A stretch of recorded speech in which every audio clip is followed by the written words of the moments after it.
working late. I saw you. I think I left at like 10:30. 10:30? Man, okay. I was like, Not till midnight then. I was like, how are you here? I work late. And I know you're working late.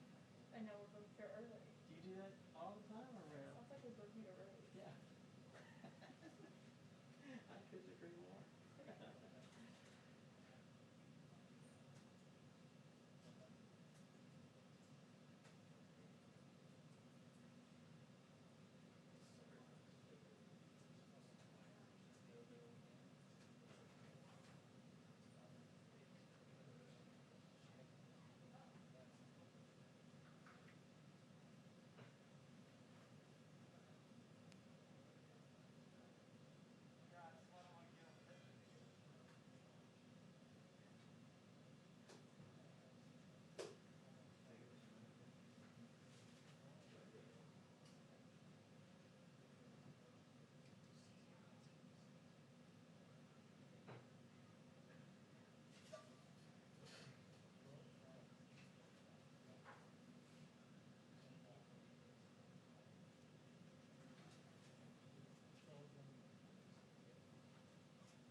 Hello, everyone. This is a historic day, and I have here with me Senior Advisor Jared Kushner, Ambassador Robert O'Brien. They're going to summarize the history that was made today and take a few of your questions. We also have Special Representative Avi Berkowitz here and Special Envoy to Iran, Brian Hook, who will be in attendance. Thank you, Kayleigh, and thank you all for being here. I want to start today by congratulating the people of Israel and the people of the United Arab Emirates. Today is a historic breakthrough and a great day for peace. I also want to congratulate President Trump on this milestone. He worked very hard on this with his team. We worked with Prime Minister Netanyahu and the Crown Prince Mohammed bin Zayed, who really are two visionary leaders who made a big step forward today to really change the region. The last time we had an agreement like this in the region was 1994, when Israel made an agreement with the Kingdom of Jordan, which stopped aggression and helped bring forward peace. Over the last 26 years, there's been a lot of developments in the region, some positive, but many that have set the region back, and it has led to lots of lives being lost, lots of opportunity and hope being destroyed, and a region that really has had a lot of problems. When President Trump came into office, we had a caliphate for ISIS in the Middle East, which was the size of Ohio. We had a lot of instability. Iran's aggression was being felt all throughout the region. A lot of their proxies were very well funded and causing instability in Yemen and in Syria and in other places. And now we're in a position where we've been able to work with our allies. A lot of our allies felt abandoned. President Trump's been able to rebuild those relationships. His first trip as president was to Saudi Arabia in May of 2017, where he laid out the problems that were facing the region and very clearly articulated that in order to make progress, we'd all have to work together around common goals, and we'd have to acknowledge historic differences and historic conflicts, but we can't let those conflicts hold us back. President Trump's leadership, the ability to build the relationships with the leaders in the region, people were modernizing their society and realizing that we needed a new paradigm. On President Trump's visit to Saudi Arabia, we made an agreement with a lot of these countries that we were going to start a counter-terror finance center, and since then we've worked to limit the amount of funding that's gone to extremist groups. We worked with Saudi Arabia, which is the custodian of the two holy sites, and we worked with them to do a counter-extremism center to combat online extremism, and that's made a big difference because you can't solve the short-term problem without taking on the long-term fight. We've seen Saudi Arabia make a lot of modernizations over the last years, giving more rights to women and taking steps in the right direction, which have been very positive. And now today's breakthrough really allows us to go forward. To give you a little bit of background on this deal, this is something that's been in discussions now for over a year and a half. We were talking with Israel, we were talking with the United Arab Emirates about moving forward. Obviously, because of the Israeli elections and because of some other things that were happening in the region, this is something that was talked about but never really got to the right place for it to happen. As you know, with deals happen when deals are ready, and peace deals are very rare and very historic, and there's a lot of reasons why people would be held back from moving forward. What we saw was when the president rolled out his vision for peace, which we worked very hard on for a couple of years to really try to understand the issues in the region between the Israelis, the Palestinians. He put forward 180 pages of detail on how we can address the issues of the past, but also figure out how to move forward.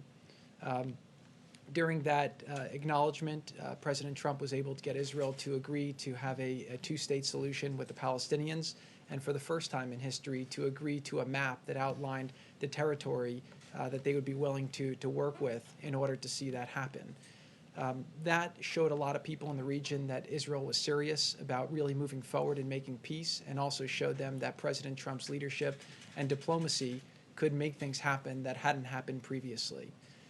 What happened is, as Israel was discussing with us, providing, taking Israeli law and sovereignty to areas of the West Bank and applying it, we were having these discussions, and over the last 6 weeks, the discussions between UAE and Israel started accelerating around this being a potential different path. We all saw Ambassador Oteba's op-ed that came out that said that he thought applying Israeli sovereignty to these areas would be detrimental to the region. And a new course, a new option was created that was discussed that ultimately both countries thought was a much more viable option to go forward. Israel's agreed to suspend those efforts at this time, and as a result, we're going to focus on bringing these two countries together. This is really a historic breakthrough, and it shows that President Trump's leadership from the Riyadh speech till today, you see a much different Middle East than what he inherited, and hopefully there's a lot more good things to come. This is an icebreaker between these two countries. This is the first Arab country to normalize relations with Israel in a long time, 26 years since Jordan. And what we're going to hopefully see from there is more countries start to do the same. The final thing I'll just say is that here in America, the biggest threat that we saw in the last campaign was really two things. One was ISIS. The caliphate was growing. We were seeing journalists being beheaded. We were seeing people burnt in cages. And the threat of ISIS was something that was very scary to a lot of Americans and needed to be stopped. The instability was providing a place for extremists to plan attacks, to plan all kinds of terrible things, and the extremists were trying to radicalize the next generation.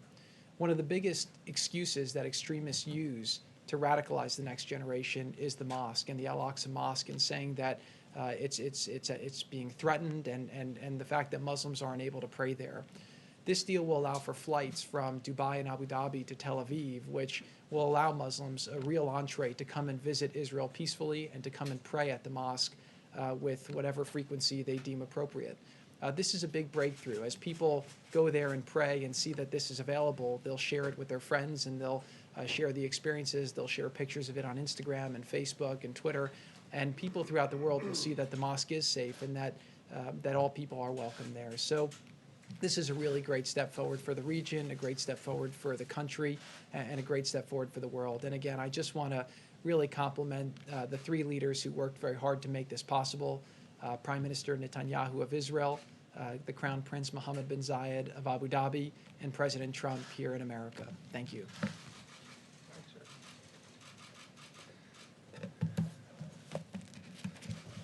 So thank you to Jared for that summary, and it's been extraordinary work by a number of fine diplomats working under President Trump's leadership to arrive at today's outcome. Jared Kushner has been at the forefront of those efforts. Avi, Brian Hook, and others have put in just tremendous work under the President's direction to get where we are here today. And I know, Jared, you don't have a diplomat title, an ambassador title, but we don't have a finer ambassador, especially in the region, than Advisor Kushner. So thank you for those remarks and for the really incredible effort.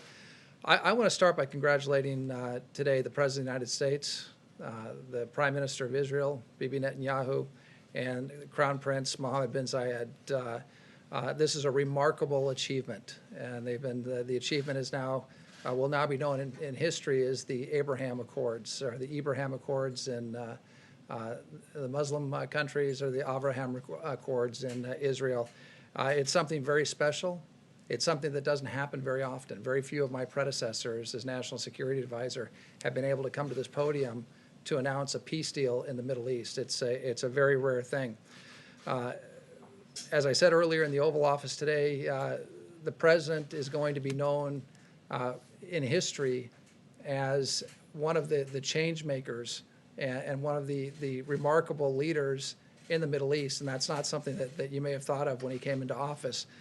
But one of his very first steps was repairing our relationship with Israel, which had been badly damaged, especially in the last month of the prior administration. The President did something that was unheard of. Many presidential candidates going back 2 decades had promised if they were elected, they would move the United States Embassy in Israel from Tel Aviv to Jerusalem. President Trump had the courage to do it, and he developed wonderful credibility and a reservoir of goodwill in Israel. He recognized the Golan Heights as being Israeli territory and took those away from a very what could have been a very destabilized situation that we've seen develop in Syria. He destroyed the physical caliphate of ISIS, which Jared had said it was the size of Ohio. It stretched across the Middle East, and terror reigned because of the caliphate. He brought justice to al-Baghdadi, who had killed so many Americans, Sotloff and Mueller and Kasich and Foley. He'd put maximum pressure on Iran and cut off much of the terrorist funding that was going to proxy wars in Yemen, in Hezbollah, in Lebanon, in Syria, and throughout the region. And today we have the Abraham Accords. And he's brought peace to the Middle East, at least peace between the UAE and Israel. And what I have said is the President is often noticed as the greatest deal maker, and he wrote the book, The Art of the Deal, and he's considered a great deal maker, which he is. But I think history is going to remember the President for being a great peacemaker. He brought peace to Israel and the UAE. He has signed his diplomats signed a historic accord in Afghanistan. And I want to remind people that we haven't had an American casualty in combat in Afghanistan since February 29th. He used his offices and his pressure to stop Idlib from being overrun in Syria, and brought a ceasefire agreement when Turkey had invaded northern Syria. A lot of people said that when he came into office that there'd be war in North Korea, but through personal diplomacy, has kept that situation from turning into a kinetic event. So it's really remarkable, I think, when you step back and take a look at what this president has done on the peace front. And it wouldn't surprise me. It'll take some time in this environment, but it wouldn't surprise me if the president's eventually nominated for a Nobel Prize for today's work is an example of why he would be rightly considered and should be a front runner for the Nobel Peace Prize. So I also want to compliment the courageousness of Mohammed bin Zayed, the Crown Prince. You know, there have been two other great Arab leaders, King Hussein in my lifetime, King Hussein and Anwar Sadat, who made peace with Israel. And now Mohammed bin Zayed enters that pantheon of great, courageous Arab leaders. And I want to compliment Prime Minister Netanyahu in Israel, who was under tremendous pressure to extend Israeli law and sovereignty to portions of the country, but has stepped up against that political pressure to make peace, something that may have been politically popular, but he put the interest of his country and his people first. And so I think we've got some very courageous leaders that worked with the president to come to today's tremendous historic accord. Stepping back from what does this mean beyond the historic idea of a major Arab country making peace with Israel all these years after 1948, it makes sense on so many different levels. The UAE and Israel are both capable security partners of the United States and close partners of ours in the region, standing up to Iran, standing up to Islamic extremism. The peace agreement between these two countries will encourage and foster cooperation in those efforts. These are very innovative countries. Israel is called the startup nation, and for those of you who've been there, you feel like you're driving through Palo Alto, through half the country. The UAE is also a very innovative country. Putting those two nations together is going to create a dynamic of innovation and creativity in the region, and both countries are populated by incredibly dynamic people. There are tremendous opportunities that are going to arise from this agreement. Jared talked about the idea of Arab pilgrims and Muslim pilgrims going to the Al-Aqsa Mosque, going up to the Mount and having the opportunity to pray in peace in Israel. As you know, the president has made religious freedom, especially religious freedom in the Middle East, a centerpiece of his foreign policy. And this is a great step towards fulfilling the idea that the three great faiths that came from the holy city, Christianity, Judaism, and Islam, will be able to pray and interact peaceably together in that beautiful city of Jerusalem. Tourism, with Abu Dhabi and Dubai and the other Emirates have become meccas for tourism, especially before the Chinese virus, the COVID virus. Israel is a great land for tourism.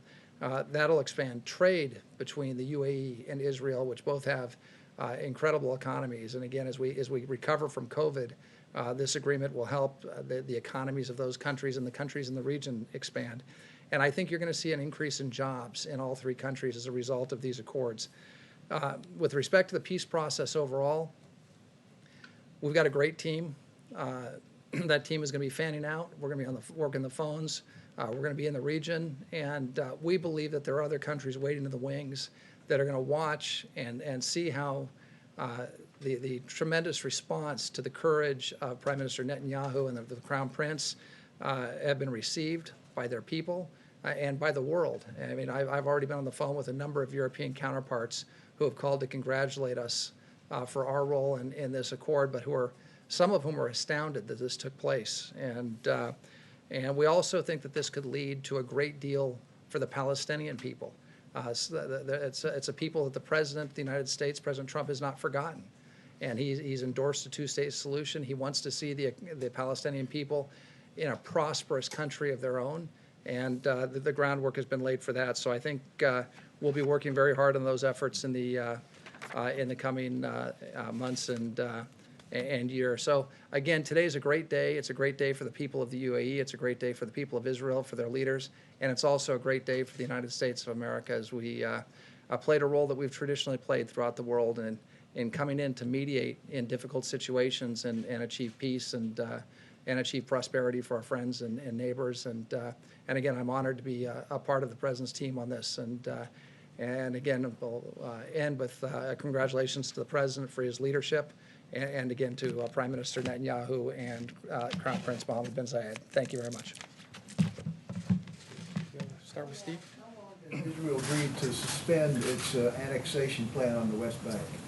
So the suspension will last. It's going to take a while for these agreements to get fully enforced and to go. And I think that right now the focus that Israel is going to be applying is towards building this relationship. The opportunities that are now created because of this, from an investment point of view, from an innovation point of view, from a health point of view, from a tourism point of view, and most importantly to both countries from a security point of view, are very robust. And I do believe that for the foreseeable future, you're going to see both countries focusing on that. I also think that Israel sees a lot of exciting opportunity in doing what's being done today with other Arab and Muslim countries as well. So that's really going to be the focus as to where we're going to be working with them. And one thing I also want to do is acknowledge the tremendous team that's worked on this to date. Obviously, Secretary Pompeo has been leading the efforts. The Vice President's been very supportive. And then obviously Avi Berkowitz and Brian Hook have been just tremendous along the way, both to get to today and also in the steps that will likely come forward. So. Thank you, Jared. This is already, you guys are touting this as a good step forward, but the Palestinian officials are already out criticizing it. If they aren't on board, how is this a good peace deal right now? Right. So, look, they have a fairly predictable response that we've seen time and time again to all types of things that help make their people's lives better. Let's just focus on the facts of what's happening, and let's focus on how to push things forward. We laid out a 180-page, very detailed plan that we got Israel to agree to negotiate on the basis of, that invests $50 billion into their economy, that allows them to double their GDP over 10 years, that can create 1 million new jobs, help their people have a much better standard of life. We also got Israel to agree to have them have self-determination, have a secure environment, and then in addition to that, figure out how to get the right land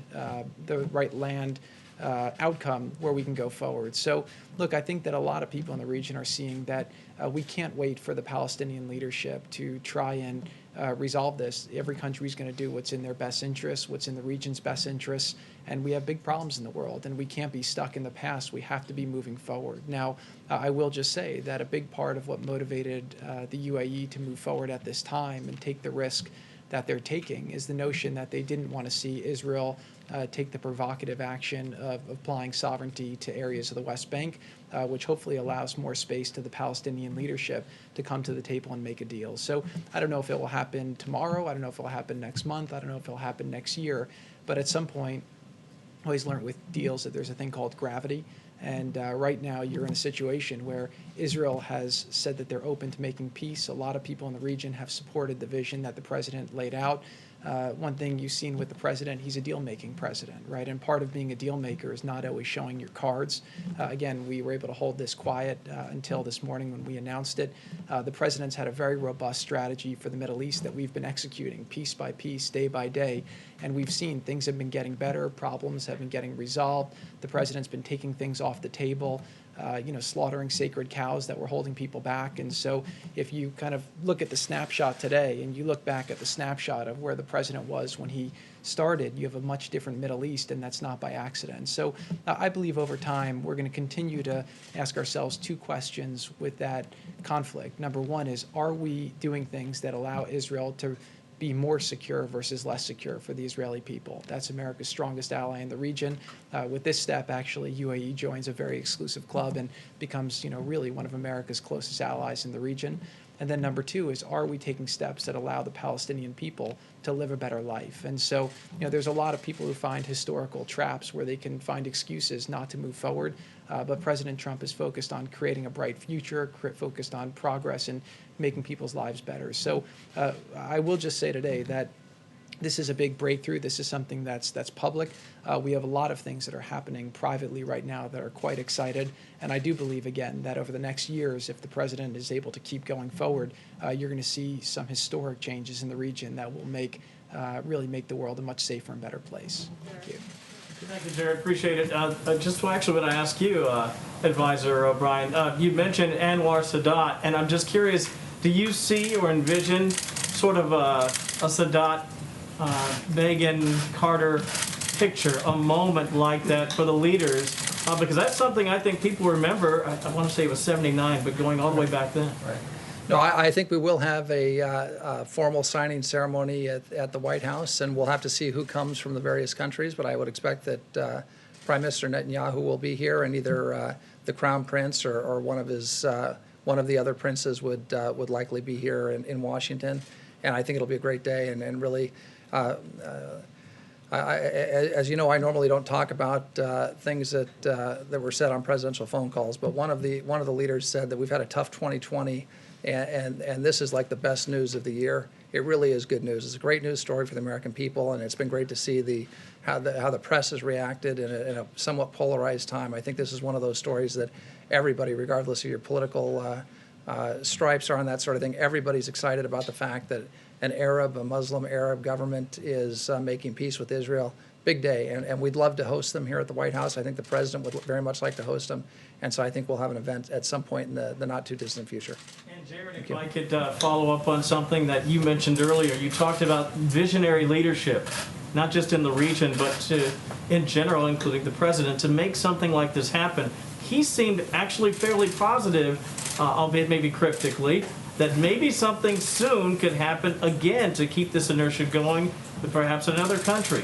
Is it your sense that, yes, there's a good chance that we could have a similar announcement here in the next, say, 90 days, 80 days? I do think there's a very good chance. Now, one thing I'll say about the president is that one of the things you see in great leaders is a sense of optimism, and the president is a great leader for the country because he always wants to put forward a positive front and get people to do more than they're capable of doing and help people achieve things that people don't think is possible. And so his optimism is one of his great traits as a leader. I will say here that we have had several discussions. Obviously, we kind of stopped those discussions because this one looked like it was going, and it was very important to the United Arab Emirates to be the first. They wanted to make history and do it, but we do have several more that we've had discussions with, and now we'll continue those discussions to see if we can continue to move forward more. Look, at the end of the day, it's an inevitability, right? People in the world want to move forward. The Middle East has to stand on its own 2 feet. We have some great allies there. We'll continue to work with them and help them, but we'd like to see a security architecture and an economic architecture there where people have the safety and ability to live a better life, to have jobs, to have prosperity, and people need to believe that their children could have a better life than they can. And once that happens, people will choose a job over some of the other less good areas that they're being tempted to go to by the extremists. Thank you. Thank you. Couple of questions. First, you mentioned the flights. Can you tell us how quickly you expect to actually see those flights begin, embassies to open up, and to what extent is this strategy, in part, strategy and hope that Iran will be further isolated? I think Iran, if they want to move forward, again, the president's been very clear. He's not going to pay for a meeting, but he's always happy to talk to people. And that's part of him being a deal maker. And that's why, again, he was able to make this deal. He was able to make the deal for the OPEC Plus. He was able to make the U.S.-Mexico Canada deal. He was able to make the Japan trade deal, the Korea deal. We were able to get the FIFA 2026, the Olympics 2028. The president's a deal maker, so he'll always be flexible. I do think, though, seeing the two of the best militaries in the region come together should be something that people take note of, because it shows that, again, people are figuring out how they can optimize. And I do think that Iran has benefited from kind of dividing and conquering. Through their proxies, they've tried to create instability, and they've tried to have the Middle East divided, which is why they've always taken advantage of the Palestinian issue, and they've tried to stoke fear around that issue, and they've used it to keep people from joining together with Israel. You know, no Israelis ever killed an Emirati, right? There's not that hatred between the people, which is why there's no sense. So I do believe that we will start seeing interactions very quickly, and that both countries are very motivated, both from an economic point of view, from a tourism point of view, from a health point of view, from a technology point of view, to start moving forward quite quickly. Very, very quickly, if I could just follow up with you. You've been in the headlines recently. Just to give you the opportunity to respond, can you tell us why you were meeting with Kanye West? Did you discuss the election at all in any capacity? Yeah, so Kanye's been a friend of mine I know him for about 10 years, and we talk every now and then about different things, and we both happen to be in Colorado, and so we got together and we had a great discussion about a lot of things. He has some great ideas for what he'd like to see happen in the country, and that's why he has the candidacy that he's been doing. But again, there's a lot of issues that the president's championed that he admires, and it was just great to have a friendly discussion. Thank you. Just to follow up on Steve's question, Netanyahu just did a live address tonight, and he said, we received a request to wait temporarily on annexation from President Trump. He said it's a temporary postponement. It is not removed from the table. I'm telling you that. So how long is temporary? Because you said it could be a long time. And did you get guarantees that they will adhere to that? Somewhere between a long time and a short time. That's what temporary means. But that's important for them to know how long temporary is. He's saying it's not off the table, it's not canceled, it's only being postponed. Look, our discussions with the Prime Minister have been very extensive over the last 3.5 years. We have a lot of trust between Israel and America. We've done a lot of historic things together. The people of Israel trust President Trump to make the right decisions that are in the best interests of Israel's security and prosperity. And obviously, Prime Minister Netanyahu and President Trump have a very close relationship. I believe that they will not take action to move forward unless we have an understanding between America and Israel that it's the right action at the right time. And again, it's not like a binary thing to move forward or not. There's a lot of details. There's a lot of things that need to be considered. And we had a lot of those discussions over the coming months, and then obviously put those discussions on hold as this came about. So I imagine at some point in the future, this is something that will be discussed. But today's a great day. This is a big breakthrough. This is a game changer for Israel. It's a game changer for the Middle East, and it's a game changer for the world. So I think for the time being, people are going to focus on that and focus how to optimize from that tremendous opportunity. Just If I could to follow up on Christine's Can I just- Did you discuss the campaign, his campaign, with Kanye West?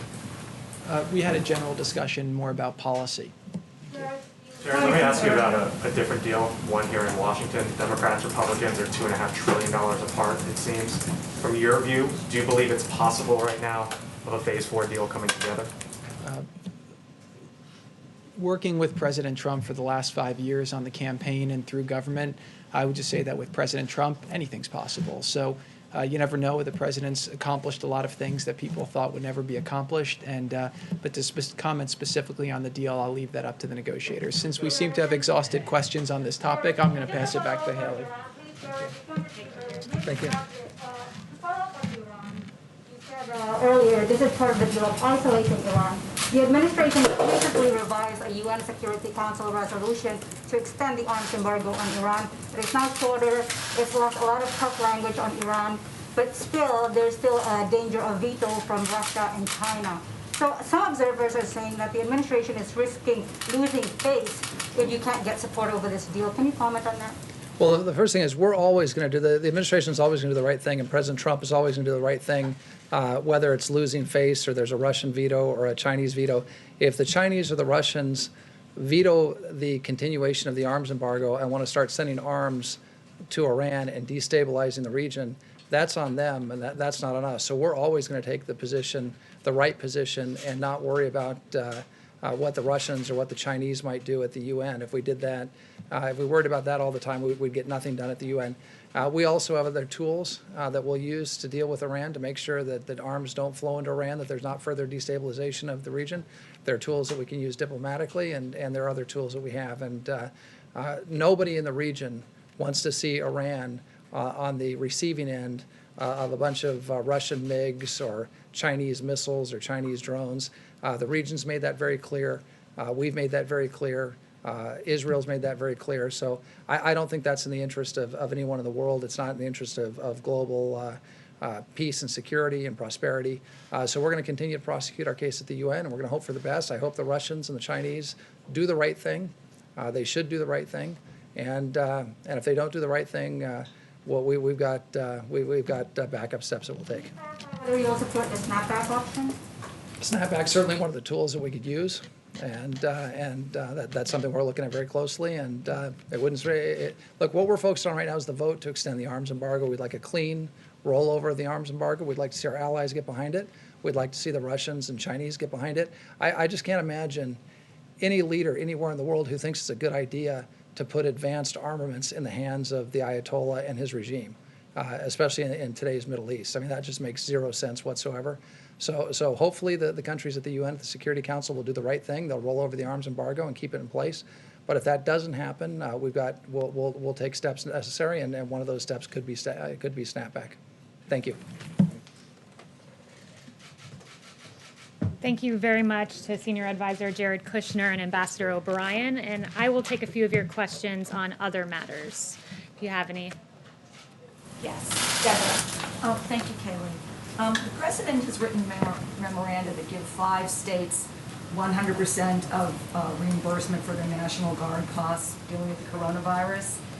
A number of governors are trying to get on that list too, including Nevada Governor Steve Sisolak. Have you had a chance to set up a time for them to talk? And the National Governors Association says that the criteria for being one of those states that gets 100%, not 75%, aren't clear. Can you tell me, how do you make the cut where you're 100% and not 75%? So first, let me note that in March, President Trump became the first president to authorize use of the National Guard under Title 32 status with 100% cost share. The president supports the men and women of our National Guard. This is a rarely used tool, but the president was willing to take this decisive action.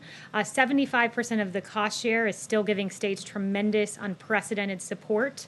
And states can utilize their coronavirus relief fund dollars to cover the remaining 25% if they need to. Specifically, a few states made direct cases to the president, and he obliged to support them at 100%. But I won't go state by state as to where things stand. But can you explain why some states would? Yes. Question about payroll tax and the president's comments yesterday. What did he mean by when he said he was going to terminate the payroll tax? And a secondary question, if he's reelected, what should Americans believe about his commitment to Social Security? Yeah, he has unwavering commitment to Social Security, making sure that it is fully funded and that our seniors are taken care of. I've heard him express that privately and publicly a myriad of times. What he was meaning yesterday is that he wants permanent forgiveness of the deferral. He's, of course, deferred the payroll tax to the end of the year, and he wants to make that a permanent forgiveness of the deferral come next year, because it's very important for specifically low and middle income Americans, since it's a regressive tax. In the long term, though, does he think that the payroll tax should go away? The president's very clear on this matter that he wants a permanent forgiveness of the deferral. That's as far as he's gone, and he's gone even further to say he's going to make sure that Social Security is fully funded. Yes. Yes. Yeah. Oh, the lead, and then we'll go to you. Okay, so you voted by the U.S. mail. The president has voted by the U.S. mail. Many of his top people have voted by the mail. Why is he trying to prevent ordinary Americans from voting by mail? So first, let me note, I've voted absentee. The president's voted absentee. He's always been for voting absentee for a reason.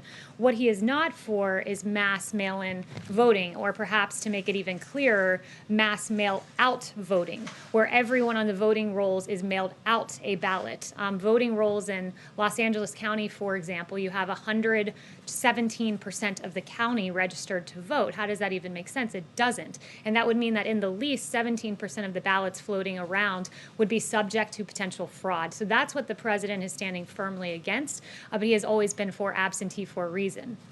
Yes. Kayleigh, we learned today that still roughly 15.5 million Americans are without a job. Nancy Pelosi spoke yesterday with the Treasury Secretary.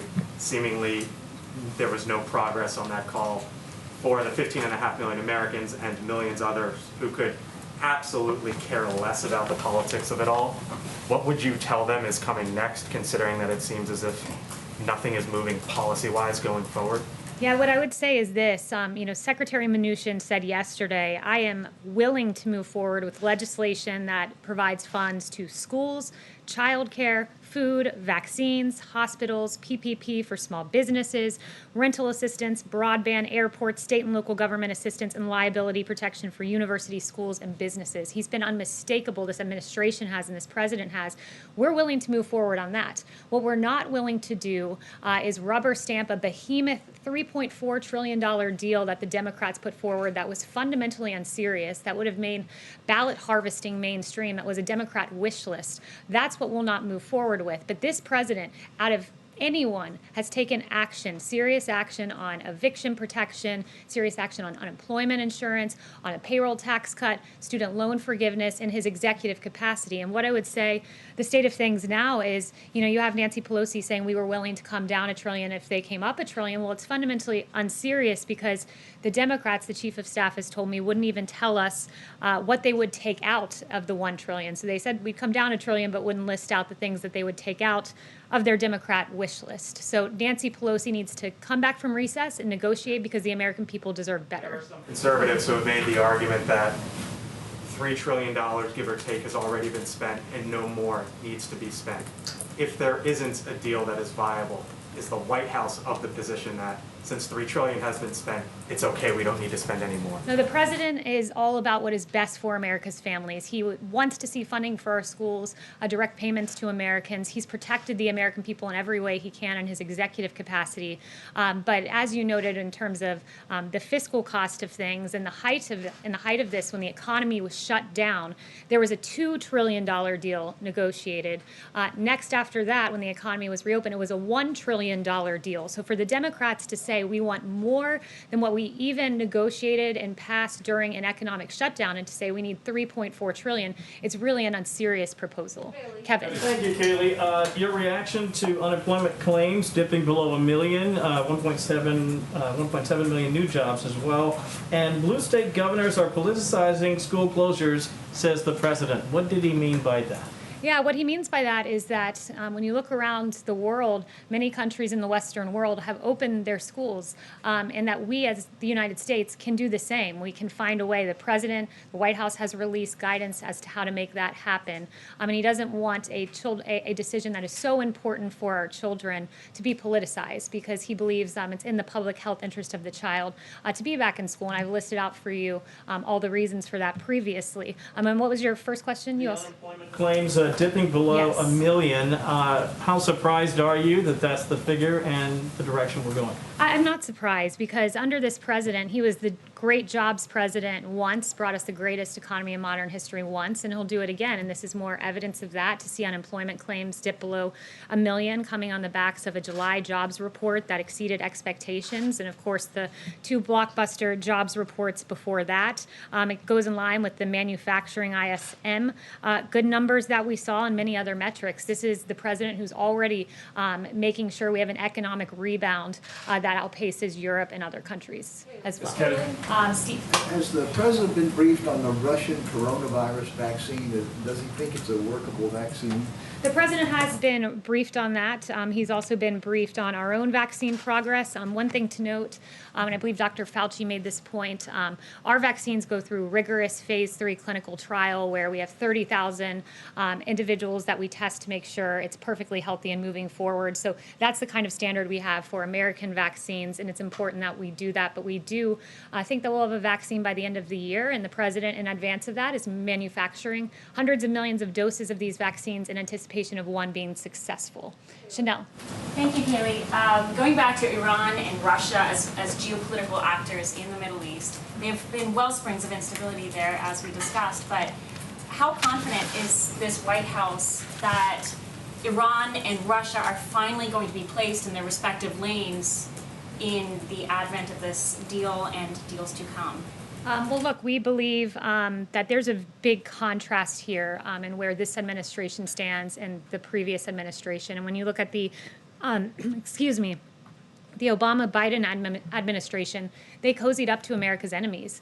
The Iran deal was egregious. We know that there were cash payouts to Iran. And what this president has done is diametrically opposite, working with our allies, working with Israel, negotiating a historic peace agreement like hasn't been seen in a quarter of a century. So when you work with our allies, when you engage in diplomacy, when you have a great deal maker as president, you get deals like what we saw today, and it's stark contrast to what we saw from the previous administration. Yes. Does the president share former Vice President Biden's view that annexation would virtually end any chance of a two-state solution that would secure Israel's future as a Jewish and democratic state and uphold the right of Palestinians to a state of their own? Yes, so I'm not going to go any further into the State of Middle East piece, I'd refer you to NSC on that. But today we're focusing on the historic agreement that's been made. Yes. Was the president aware about these 2,000 letters between him and Chairman Kim that apparently are going to be published in the new Bob Woodward book? Did he sign off on that? I haven't even looked into that or spoken to him about that. We're focused today on providing relief to the American people and the historic deal. Mario. Thank you, Kayleigh. Will the president's executive order on WeChat block Apple from distributing that app on their platform? And if so, what does the administration say about concerns that it could be kneecapping an American company and diminishing its competitiveness? So the only remarks I have for you today on TikTok and WeChat are this. The president, he signed those 2 executive orders exercising his authority under the International Emergency Economic Powers Act to address the threats posed by TikTok and WeChat. The administration is committed to protecting the American people from all cyber threats, and these apps collect significant amounts of private data on users, and such information can be accessed and used by the PRC. And TikTok has a documented history of censoring free speech to conform to CCP propaganda, and we take the data of Americans very seriously. One other thing I wanted to clear up is that Speaker Pelosi has been fundamentally unserious in these negotiations and engaging in blatant partisanship. One thing she said recently is that she needs $3.5 billion with a B for election funding. That is a fundamentally unserious ask for this reason. I talked to the Office of Management and Budget. They said states have been given over $1.2 billion in election assistance grants since fiscal year 2018, and we estimate that they've spent less than a sixth of that funding in these 3 years, and still have over $1 billion of those funds sitting around right now that have not been spent. So we encourage for Speaker Pelosi to follow in the footsteps of the suggestion of Congressman Ro Khanna of her own party, who said, I think Congress should be in session. I think it's absurd for Congress to be going on a break during a pandemic and a national crisis. I can tell you one person who hasn't been on a break. It's this president providing relief for the American people. Thank you, and he'll be out here at 5:30. Thanks so much. Questions still. Kristen and I still have questions, Kayleigh. We get questions.